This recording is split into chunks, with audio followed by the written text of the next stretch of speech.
വിധികർത്താക്കളെ, ഉസ്താദുമാരെ, രക്ഷിതാക്കളെ, സ്നേഹം നിറഞ്ഞ കൂട്ടുകാരെ, അസ്സലാമു അലൈക്കും. മലയാളി വിദ്യാർത്ഥി പ്രസ്ഥാനമായ SKSSF UAE കമ്മിറ്റിയുടെ കീഴിൽ സംഘടിപ്പിക്കുന്ന നാഷണൽ സർഗലം വേദിയിലാണല്ലോ നാം ഉള്ളത്. അമീറുൽ മുഅ്മിനീൻ ഉമർ ബിൻ ഖത്താബ് റളിയല്ലാഹു അൻഹുവിന്റെ ഭരണകാലത്തെ ഒരു കഥയാണ് ഞാൻ ഇവിടെ പറയാൻ പോകുന്നത്. ഉമർ റളിയല്ലാഹു അൻഹുവും അബ്ദുല്ലാഹി ബിൻ മസ്ഊദ് റളിയല്ലാഹു അൻഹു ഒരിക്കൽ ഷാമിൽ നിന്നും മദീനയിലേക്ക് പോകുകയായിരുന്നു. വഴിയിൽ ഒരു കൊച്ചു വീട്ടിൽ ഒരു ഉമ്മ ഉമർ റളിയല്ലാഹു അൻഹുവിനെ പറ്റി പരാതി പറയുന്നത് ഉമർ റളിയല്ലാഹു അൻഹുവിന്റെ ശ്രദ്ധയിൽപ്പെട്ടു. എന്തായിരിക്കും ഉമ്മ എന്നെ പറ്റി പരാതി പറയുന്നത്?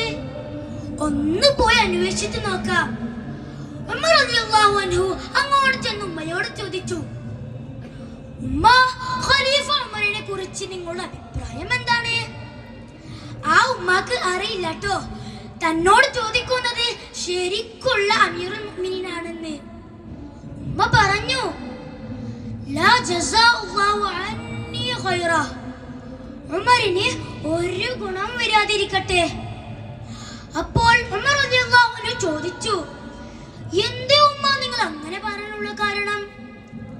ഉമ്മ പറഞ്ഞു, മോനെ, ഉമർ അധികാരത്തിൽ വന്നതിനു ശേഷം എനിക്ക് ഒരു 5 പൈസയുടെ സഹായം ലഭിച്ചിട്ടില്ല.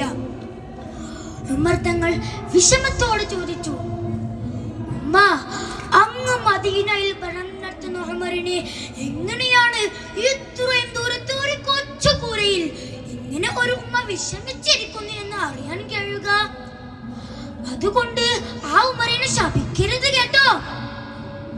ഉമ്മ പറഞ്ഞു, അത്ഭുതം തന്നെ, ഉമറിന്റെ അധികാര പരിധിയിൽ ഇരിക്കുന്നവരുടെ വിഷമം അറിയാൻ കഴിയുന്നില്ലെങ്കിൽ പിന്നെ എങ്ങനെയാണ് ഉമർ ഭരണം നടത്തുന്നത്?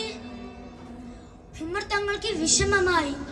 ഉമർ തങ്ങൾ ചോദിച്ചു, ഉമ്മ, 5 വർഷമായി ഉമർ എന്നിവരുടെ ഭരണകാലത്ത് ലഭിക്കാനുള്ള സഹായത്തിന് പകരമായി ഞാൻ 25 സ്വർണ്ണ ദീനാർ നൽകിയാൽ നിങ്ങൾ ആ ഉമറിനെ പൊരുത്തപ്പെട്ടു കൊടുക്കുമോ? എത്രയാണ് 25 സ്വർണ്ണ ദീനാർ? ഇത് കേട്ടപ്പോൾ ആ ഉമ്മ സന്തോഷത്തോടെ പറഞ്ഞു, അതെ, ഞാൻ പൊരുത്തപ്പെട്ടു കൊടുക്കാം. ഈ സമയത്ത് അബ്ദുല്ലാഹി ബിൻ മസ്ഊദ് റളിയല്ലാഹു അൻഹു അങ്ങോട്ട് കയറി വന്ന് പറഞ്ഞു, അസ്സലാമു അലൈക്കും യാ അമീറുൽ മുഅ്മിനീൻ. അമീറുൽ മുഅ്മിനീൻ എന്ന വാക്ക് കേട്ടപ്പോഴേക്കും ആ ഉമ്മ ഞെട്ടിപ്പോയി. തന്റെ കൈകൾ തള്ളി വെച്ചു ഇങ്ങനെ പറഞ്ഞു, യാ വൈലത, യാ വൈലത, എന്റെ നാശമേ, എന്റെ നാശമേ, ഉമർ എന്നിവരുടെ മുഖത്ത് നോക്കിയാൽ ശപിച്ചു കളഞ്ഞല്ലോ, അത് മോശമായി പോയല്ലോ. ഉമർ റളിയല്ലാഹു അൻഹു പറഞ്ഞു, ഭയപ്പെടേണ്ട ഉമ്മ, ഭയപ്പെടേണ്ട. നാളെ അല്ലാഹുവിന്റെ കോടതിയിൽ ഈ ഉമറിനെ പറ്റി നിങ്ങൾ അല്ലാഹുവിനോട് പരാതി പറയരുത് കേട്ടോ. ഇങ്ങനെയായിരുന്നു ഉമർ റളിയല്ലാഹു അൻഹു ആ ഉമ്മയുടെ പരാതി പരിഹരിച്ചത്.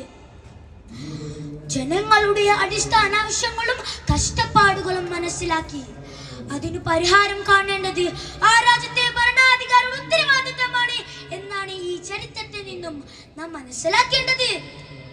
അല്ലാഹു ആ മഹാന്മാരുടെ കൂടെ നമ്മളെയും അവന്റെ ജന്നാത്ത് ഫിർദൗസിൽ ഒരുമിച്ച് കൂട്ടുമാറാകട്ടെ. ആമീൻ. അസ്സലാമു അലൈക്കും വറഹ്മത്തുള്ളാഹി വബറകാതുഹു.